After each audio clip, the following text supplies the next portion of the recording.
I'm Dan Basse, President of AgResource Company here in Chicago, joined by Dr. Bill Tierney, our Director of Research. You know, Bill, world grain stock-use ratios on corn and wheat are looking at record lows. If the U.S. loses crop, and again, I think the marketplace is really focusing a lot on what U.S. production will be, what do you think the ramifications will be looking down the road? Well, clearly, in the case of corn, where the U.S. is the world's largest corn exporter, it's going to have an immediate impact. One of the other things that you didn't mention is that this past year we saw record global corn import demand, and USDA is projecting that this year is going to be a new record. So we've got extremely tight stocks, record tight stocks. There's the prospect of a lower U.S. corn crop, and there's record demand. We actually think that demand could be higher than USDA is estimating, because 10 out of the last 11 years, USDA's estimate for global corn imports is too low. And this year it could be low, it's too low as 4 to 10 million metric tons, which would mean sharply higher prices.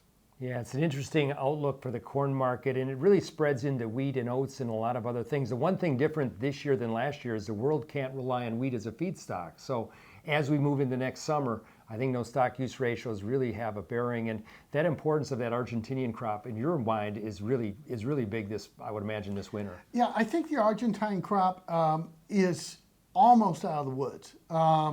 September tends to be the critical month in terms of receiving moisture to make or break the crop.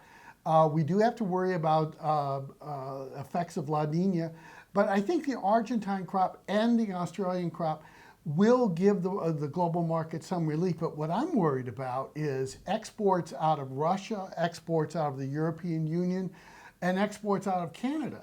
All three of those countries have seen significant problems with either the quality of their crop or the size of their crop. And in the case of Russia, Russia is actively discouraging exports with a very high export tax. So I think the Southern Hemisphere crops look good. I think the Northern Hemisphere exporters, Canada, Russia, and Kazakhstan. And we really switched there from corn to wheat when we talked about Southern Hemisphere crops that were good.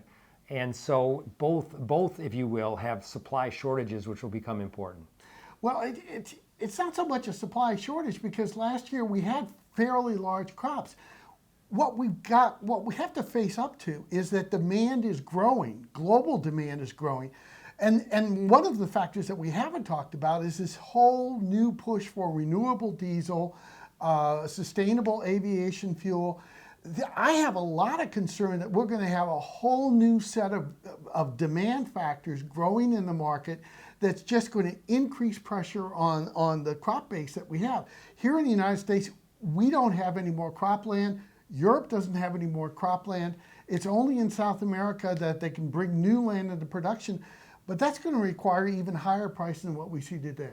We'll leave that for another video. Thanks again. My name is Dan Basse, joined by Bill Tierney, talking about the outlooks for global grains into 2022.